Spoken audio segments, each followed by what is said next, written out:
Bismillahirrahmanirrahim. Assalamu alaikum dear students. Welcome to online classes. Myself Shabana Kausar, working as subject specialist chemistry at Divisional Public School and Inter College Sahiwal. Today I am going to discuss a topic from chapter number 5, Physical States of Matter. Learning objectives of our today's lesson are: by the end of lesson, students will be able to define solid state, to discuss properties of solid state, to distinguish between amorphous and crystalline solid, and to define allotropy. In previous lecture, we have discussed about states of matter. There are three states of matter: gas, liquid, and solid. In gas, atoms are at maximum distance from each other, and atoms of gases can move freely from one place to another place. In liquids, atoms are close to each other. They can also move freely. But in solids, atoms are closely packed. They have sufficient or they have strong attractive forces which hold the atoms together, and they have definite shape and definite volume. ठीक है, ये gas, liquid और solid जो है ये three states of matter हैं, और ये हम पहले जो है वो डिस्कस कर चुके हैं. आज के लेक्चर में जो है वो हम सॉलिड स्टेट को इन डिटेल डिस्कस करेंगे. Our topic of discussion: solid state, typical properties of solid state, types of solids, and allotropy. First of all, solid state.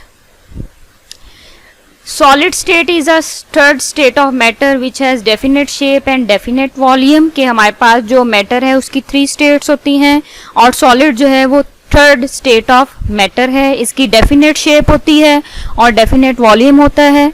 उसके साथ ही साथ सॉलिड स्टेट में जो मॉलिक्यूल्स होते हैं वो बहुत ही क्लोज होते हैं टू वन अनदर और क्लोजली पैक्ड हुए होते हैं, और जो इंटरमॉलिक्यूलर फोर्सेस ऑफ अट्रैक्शंस होती हैं between the molecules of solid are very strong.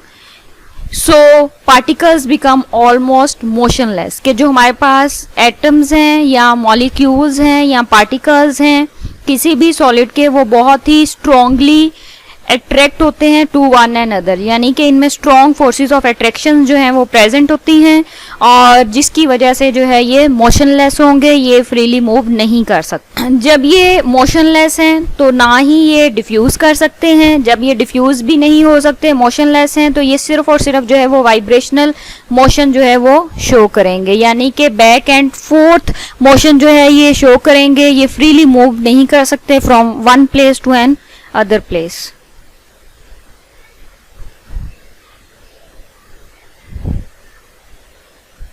Molecules of solid हैं जिनमें जो है वो स्पेसीज बहुत ही कम हैं, निग्लिजिबल स्पेसीज होती हैं. मॉलिक्यूल्स जो हैं वो एक दूसरे के साथ क्लोजली पैक्ड हुए होते हैं, और उसके साथ ही साथ इनमें strong intermolecular forces of attraction जो हैं वो प्रेजेंट होती हैं. ठीक है, ये हमारे पास है arrangement of molecules in solid state. Next है हमारे पास typical properties of solid state. पहली जो प्रॉपर्टी अब हम डिस्कस कर रहे हैं वो है मेल्टिंग पॉइंट. सॉलिड स्टेट में जो पार्टिकल्स होते हैं उनमें सिर्फ और सिर्फ वाइब्रेशनल मोशन होता है. ठीक है, क्योंकि इनमें सिर्फ और सिर्फ वाइब्रेशनल मोशन है तो the solid particles possess only vibrational kinetic energies. के इनमें सिर्फ और सिर्फ वाइब्रेशनल काइनेटिक एनर्जीज जो हैं वो प्रेजेंट होंगी. सेकेंडली हमारे पास है कि जो सॉलिड को जब सॉलिड को हीट अप किया जाता है तो इनकी वाइब्रेशनल एनर्जीज जो हैं वो इंक्रीज करती हैं. जब वाइब्रेशनल एनर्जीज इंक्रीज करती हैं तो पार्टिकल्स भी अपनी मेन पोजीशंस पर वाइब्रेट करना स्टार्ट कर देते हैं विद हायर स्पीड. जब हम कॉन्टिन्यूसली हीट सप्लाई करते रहते हैं तो एक ऐसी स्टेज आती है जब पार्टिकल्स जो हैं वो अपनी फिक्स पोजीशन लीव कर देंगे और वो मोबाइल हो जाएंगे. इसका मतलब ये है कि हमारे पास जो पार्टिकल्स सॉलिड स्टेट में थे अब वो लिक्विड में कन्वर्ट हो गए हैं. ठीक है, by supplying continuous heat. At this temperature solid melts. अब क्या होगा कि इस टेम्परेचर पे सॉलिड मेल्टिंग स्टार्ट कर देगा। Temperature at which the solid starts melting and coexist in dynamic equilibrium with the liquid state is called melting point। कि एक ऐसा टेम्परेचर जिसमें सॉलिड जो है वो मेल्टिंग स्टार्ट कर देगा और उसके साथ ही साथ जो है सॉलिड स्टेट coexist करेगी in dynamic equilibrium with liquid state is called as the melting point। The ionic and covalent solids make network structures to form macromolecules. So all such solids have very high melting points। कि जो macromolecules होते हैं उनके melting point जो हैं वो बहुत sharp होंगे, हाई मेल्टिंग पॉइंट्स होंगे। लाइक ऐसे आयोनिक और कोवलेंट सॉलिड्स जो नेटवर्क स्ट्रक्चर बनाते हैं जिसमें बहुत सारे एटम्स और मॉलिक्यूल्स जो हैं वो आपस में कंबाइन होकर एक मैक्रो मॉलिक्यूल जो है वो बिल्ड करते हैं। जब हमारे पास मैक्रो मॉलिक्यूल बिल्ड होगा तो उसका मेल्टिंग पॉइंट जो है वो बहुत ही हाई होगा। तो अब मेल्टिंग पॉइंट में क्या होगा कि हमारा सॉलिड जो है वो बाय लिक्विड में जो है वो कन्वर्ट हो जाएगा, ठीक है। और अगर आप इन्हीं लिक्विड मॉलिक्यूल्स को कूल डाउन करेंगे तो ये सॉलिड में जो है वो कन्वर्ट होने लग जाएंगे, सॉलिड स्टेट में कन्वर्ट होने लग जाएंगे। यानी कि ये लिक्विड का सॉलिड में कन्वर्ट होना और सॉलिड का लिक्विड में कन्वर्ट होना ये एक रिवर्सिबल प्रोसेस है। जब सॉलिड जो है वो लिक्विड में कन्वर्ट होगा तो हम कहेंगे कि ये हमारे पास क्या है, मेल्टिंग ऑफ सॉलिड है। रिजिडिटी नेक्स्ट प्रॉपर्टी है हमारे पास। सॉलिड के जो पार्टिकल्स हैं वो मोबाइल नहीं होते। मोबाइल होने का मतलब ये है कि वो फ्रीली मूव नहीं कर सकते। तो ये जो पार्टिकल्स होती हैं इनकी फिक्स्ड पोजीशंस होती हैं, इसकी वजह से जो सॉलिड्स होंगे वो रिजिड होंगे इन देयर स्ट्रक्चर। अगर आपके पास कोई भी सॉलिड मॉलिक्यूल है या कोई भी सॉलिड सब्सटेंस है तो वो हार्ड होता है, रिजिड होता है। जैसे कि अगर आपके पास ये बॉल्स हैं तो बॉल्स जो हैं ये भी हमारे पास सॉलिड मटेरियल से बनी होती हैं। अगर आप इसको प्रेस करेंगे तो वो जो है वो प्रेस नहीं हो पाएगा इजीली, और उसमें जो पार्टिकल्स होते हैं वो क्या होंगे। नेक्स्ट प्रॉपर्टी है डेंसिटी।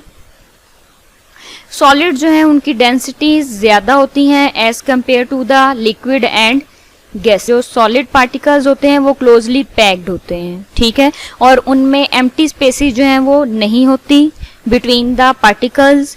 अब क्योंकि वो क्लोजली पैक्ड हैं सॉलिड पार्टिकल्स और उसके साथ ही साथ उनमें एम्प्टी स्पेसेस भी एब्सेंट हैं, मौजूद नहीं हैं, तो इनकी जो डेंसिटीज हैं वो हाई होंगी। तो जो सॉलिड्स हैं इनकी हाईएस्ट डेंसिटीज हैं among the 3 states of matter. For example density of aluminium is 2.70 ग्राम पर cubic centimetre, iron is 7.86 gram per cubic centimeter and gold is 19.3 gram per cubic centimeter। तो अब ये हमारे पास 3 जो हैं वो मेटल्स की डेंसिटीज बताई गई हैं। तो इन तीनों मेटल्स में भी जो सबसे ज्यादा डेंसिटी है वो गोल्ड की है।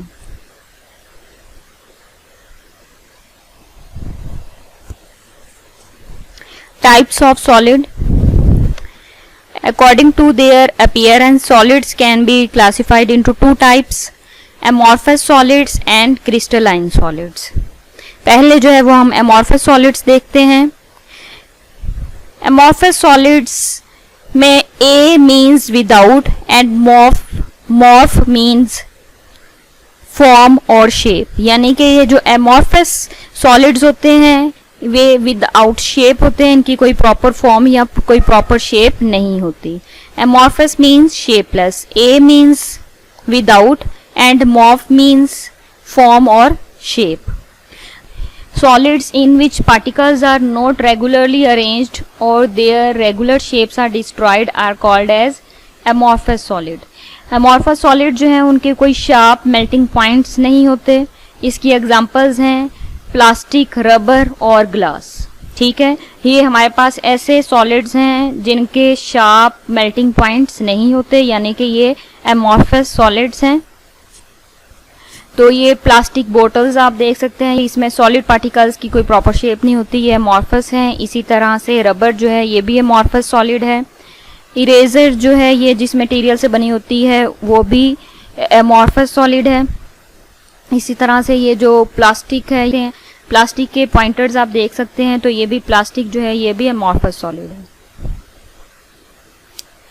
नेक्स्ट हमारे पास टाइप जो है वो है क्रिस्टलाइन सॉलिड्स। क्रिस्टलाइन सॉलिड्स में जो पार्टिकल्स हैं वो अरेंज हुए होते हैं इन डेफिनेट 3 डायमेंशनल पैटर्न, ठीक है। Solids in which particles are arranged in a definite 3 dimensional pattern are called crystalline solids. इनकी डेफिनेट सरफेसेस होते हैं और फेसेस होते हैं। Each face has definite angle with the other, they have sharp melting points, यानी कि इनके जो मेल्टिंग पॉइंट्स हैं वो हाई होंगे। क्रिस्टलाइन सॉलिड्स में एग्जांपल आ जाती हैं डायमंड की और सोडियम क्लोराइड की। तो ये जो हमारे पास डायमंड है इसमें भी पार्टिकल्स जो हैं वो 3 डायमेंशनली अरेंज हुए होते हैं इन द स्पेस, और in the same fashion sodium chloride में भी जो पार्टिकल्स हैं वो भी 3 डायमेंशनली जो है वो अरेंज हुए होंगे in the space. So diamond and sodium chloride are crystalline solids. तो ये आप देख सकते हैं ये सोडियम क्लोराइड है और ये हमारे पास डायमंड है, और ये दोनों ही हमारे पास जो हैं, और ये दोनों ही क्रिस्टलाइन सॉलिड्स हैं। नेक्स्ट जो हमारा टॉपिक है वो है allotropy. The existence of an element in more than one form in same physical state is called allotropy। कि हमारे पास एक ही एलिमेंट जो है वो एक से ज़्यादा फॉर्म्स में एग्जिस्ट करेगा in same physical state is called as the allotropy. Allotropy की जो है वो 2 रीजंस होती हैं। एक हमारे पास ये होता है the existence of 2 or more kinds of molecules of an element each having different number of atoms such as allotropes of oxygen are O2 and O3। यानी कि O2 और O3 जो है ये हमारे पास ऑक्सीजन की 2 एलोट्रॉपिक फॉर्म्स हैं। Allotropy जो है उसकी 2 रीजंस हो सकती हैं। एक तो ये है कि हमारे पास नंबर ऑफ एटम्स जो हैं वो डिफरेंट हो सकते हैं, जैसे कि ऑक्सीजन में 2 एटम्स हैं और ओजोन में जो है वो 3 ऑक्सीजन एटम्स हैं, ठीक है। यानी कि डिफरेंट नंबर ऑफ एटम्स की वजह से भी हमारे पास जो है वो एक ही एलिमेंट जो है वो एक से ज़्यादा फॉर्म्स में एग्जिस्ट करता है। दूसरा हमारे पास होता है different arrangement of 2 or more atoms और molecules in a crystal of the element. कि जो हमारे पास एलिमेंट है उसमें 2 या 2 से ज़्यादा एटम्स और जो मॉलिक्यूल्स हैं उनका अरेंजमेंट डिफरेंट होगा। अगर हमारे पास पार्टिकल्स का अरेंजमेंट डिफरेंट होगा तो हमारे पास जो है वो डिफरेंट फॉर्म्स एक ही एलिमेंट की एग्जिस्ट करेंगी। यहाँ जो है वो हमारे पास जैसे कि सल्फर है, ये एलोट्रॉपी शो करता है due to different arrangement of molecules S8 in the crystals. They always show different physical properties but have same chemical properties. कि ये जो हमारे पास एलोट्रॉपिक फॉर्म्स होती हैं इनकी फिजिकल प्रॉपर्टीज तो डिफरेंट हो सकती हैं लेकिन केमिकल प्रॉपर्टीज जो हैं वो सेम होंगी। Allotropes of solid have different arrangement of atoms in space at a given temperature. कि जो एलोट्रॉप्स होते हैं सॉलिड्स के उनका डिफरेंट जो है वो अरेंजमेंट हो सकता है उनमें एटम्स का in a space at a given temperature. Arrangement of atom जो है वो चेंज किया जा सकता है बाय चेंजिंग टेम्परेचर। कि अगर हम टेम्परेचर चेंज कर देते हैं तो हमारे पास जो है वो अरेंजमेंट ऑफ एटम्स चेंज हो जाएगा। जब अरेंजमेंट ऑफ एटम्स जो है वो चेंज होगा विद चेंज ऑफ टेम्परेचर एक न्यू एलोट्रॉपिक फॉर्म जो है वो प्रोड्यूस होगी। The temperature at which one allotrope changes into another is called transition temperature. कि यानी कि एक ऐसा टेम्परेचर जिसमें एक एलोट्रॉपिक फॉर्म जो है वो दूसरी एलोट्रॉपिक फॉर्म में कन्वर्ट हो जाए उसको हम ट्रांजिशन टेम्परेचर कहते हैं। For example transition temperature sulphur का जो है वो 96 डिग्री सेल्सियस है। Below 96 degree Celsius rhombic form जो है वो स्टेबल होगी, और अगर हम रोम्बिक फॉर्म को जो है वो हीट करते हैं अबव 90 डिग्री सेल्सियस तो उसके मॉलिक्यूल्स जो हैं वो रीअरेंज करेंगे खुद को और एक नई फॉर्म जो है वो प्रोड्यूस होगी यानी कि मोनोक्लिनिक फॉर्म। तो यहाँ अब हम इसका रिएक्शन देखते हैं। ये S8 है, सल्फर रोम्बिक फॉर्म है। जब आप इसको हीट अप करते हैं अबव 96 डिग्री सेल्सियस टेम्परेचर तो क्या होगा, ये मोनोक्लिनिक फॉर्म में कन्वर्ट हो जाए। मोनोक्लिनिक फॉर्म का जो टेम्परेचर जो है वो 96 डिग्री सेल्सियस से कम करते हैं तो ये रोम्बिक फॉर्म में कन्वर्ट हो जाएगी। यानी कि by changing temperature we can change the allotropic form. Other examples are tin and phosphorus. ये हमारे पास टिन है क्यूबिक फॉर्म में, 13.2 डिग्री सेल्सियस टेम्परेचर जब हम प्रोवाइड करेंगे तो ये टिन टेट्रागोनल फॉर्म में कन्वर्ट हो जाएगी। उसके बाद जो है वो हमारे पास फॉस्फोरस की एलोट्रॉपिक फॉर्म्स हैं, फॉस्फोरस वाइट और phosphorus red. Up to 50 degree Celsius temperature provide करते हैं तो फॉस्फोरस वाइट जो है वो फॉस्फोरस रेड में कन्वर्ट हो जाएगा। White phosphorus is very reactive, poisonous and waxy solid, और ये एग्जिस्ट करता है as a tetra atomic molecule. Tetra atomic molecule का मतलब ये होता है कि एक ऐसा मॉलिक्यूल जो 4 एटम्स के कॉम्बिनेशन से बना हो। While red phosphorus is red, less reactive, non poisonous and a brittle powder. तो यहाँ आप देख सकते हैं एलोट्रॉप्स ऑफ फॉस्फोरस। ये वाइट फॉस्फोरस है, ये रेड फॉस्फोरस है और ये जो है हमारे पास ब्लैक फॉस्फोरस है। ये डिफरेंट एलोट्रॉप्स हैं ऑफ फॉस्फोरस। उसके अलावा जो है वो हमारे पास कार्बन है। कार्बन की भी डिफरेंट एलोट्रॉपिक फॉर्म्स होती हैं। जो आप जानते हैं कि कार्बन की एक एलोट्रॉपिक फॉर्म जो है वो डायमंड है। सेकंड इसकी एलोट्रॉपिक फॉर्म जो है वो हमारे पास ग्रेफाइट है, और कोल जो है वो भी कार्बन की ही एलोट्रॉपिक फॉर्म है। यानी कि कार्बन जो है वो 3 फॉर्म्स में एग्जिस्ट करता है, कोल, ग्रेफाइट और डायमंड। और आप इन तीनों की फिजिकल प्रॉपर्टीज दे सकते हैं, डिफरेंट हैं, इनकी फिजिकल अपीयरेंस ही डिफरेंट है। Recapitulation, The particles in solid have a small amount of energy and vibrate, के जो solid में particles होते हैं उनकी energies कम होती हैं, वो सिर्फ vibrate कर सकते हैं। particles जो हैं वो vibrate करेंगे, वो अपनी पोजीशन जो है वो चेंज नहीं कर सकते, वो एक प्लेस से टू अनदर प्लेस जो है वो मूव नहीं कर सकते। और उसके साथ ही साथ जो पार्टिकल्स होते हैं इन द सॉलिड स्टेट वो बहुत ही क्लोजली पैक्ड होते हैं और इनमें strong intermolecular forces of attraction जो है वो पाई जाती हैं। Next typical properties of solid है melting point, the temperature at which the solid starts melting and coexist in dynamic equilibrium with liquid state is called melting point. Rigidity, the particles of solids are not mobile, यानी कि जो particles होते हैं solids के वो move नहीं कर सकते freely. They have fix positions, therefore solids are rigid in their structure.